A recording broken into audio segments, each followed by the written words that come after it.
Bonjour à tous. La paracha de cette semaine s'appelle Chaye Sarah, la vie de Sarah, dans laquelle un des sujets principaux est le fiançailles et le mariage entre Yitzhak et Rivka.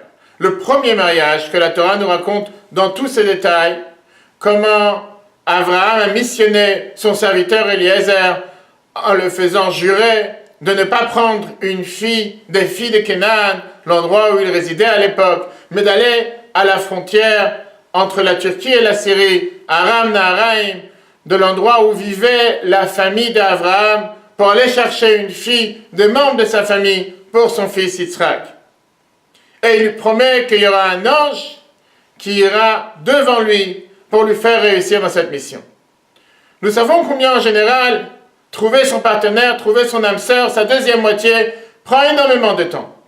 Entre les recherches, entre le voyage tout court pour Eliezer à l'époque, d'aller du sud d'Israël jusqu'à la frontière Turquie-Syrie, qui est pas si facile que ça et pas en si peu de temps, surtout avec les moyens de l'époque.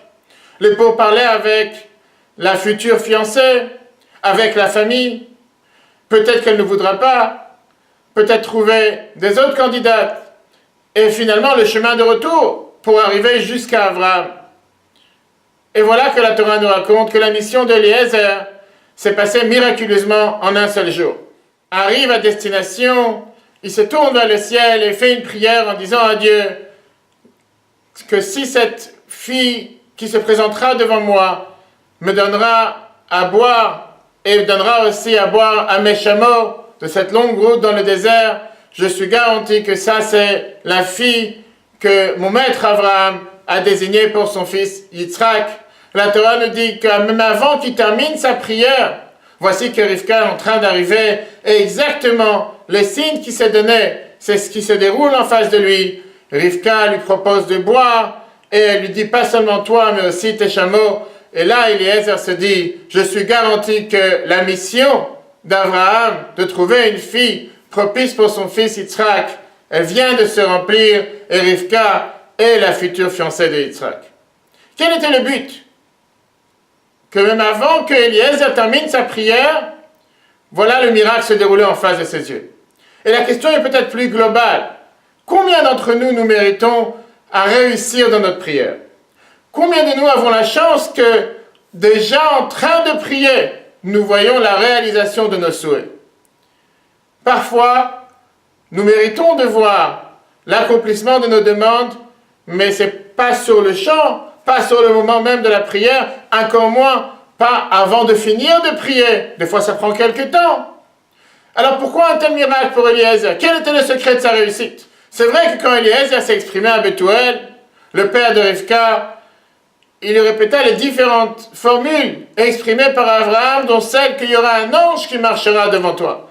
Et comme nos sages nous disent, effectivement, Eliezer était en garantie que sa mission n'était pas gérée par lui. Sa mission et la réussite de sa mission dépendaient de cet ange qui allait lui tracer la route, qui allait faire en sorte que les choses se termineront de la meilleure manière, comme le souhait d'Abraham. Mais comment Eliezer a mérité un tel succès? Et comment nous pouvons mériter à avoir un tel succès dans notre prière, d'être garantis qu'au moment même où nous prions, nous voyons la réalisation de nos souhaits, et si ce n'est pas au moment même, peut-être après, le lendemain, la semaine, le mois, mais de voir la réalisation de notre prière aussi facilement et aussi rapidement que Eliezer l'a reçue.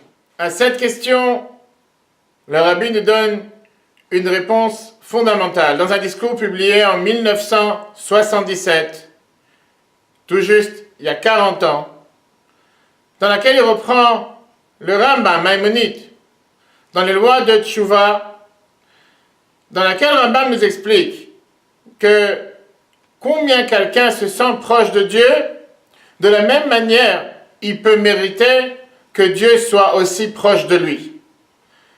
Maïmonide nous explique avec quelqu'un qui a fait Teshuvah, qui est revenu vers le chemin de la Torah et les mitzvot, que puisque dans le passé il se sentait éloigné, et maintenant il se sent proche, et il a cette soif, cette passion, cet engouement de se rapprocher de Dieu, Dieu aussi est proche de lui pour entendre ses prières.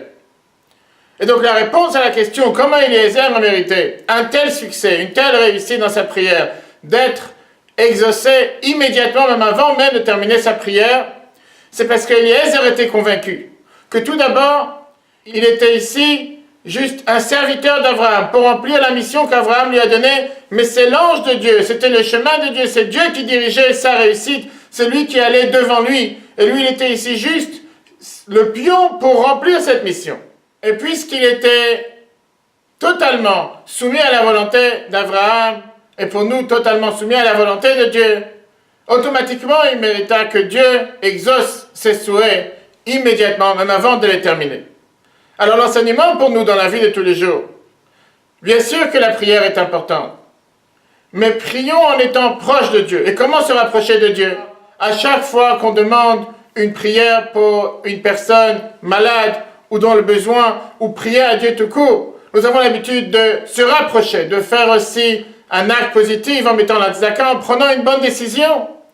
Car grâce à ce geste, nous nous rapprochons de Dieu encore plus. Et plus nous sommes proches de Dieu, nous nous rapprochons de Dieu, tout en priant, plus nous méritons que Dieu soit proche de nous, en exaucant nos souhaits et nos prières de manière immédiate, rapide, concrète et matérielle.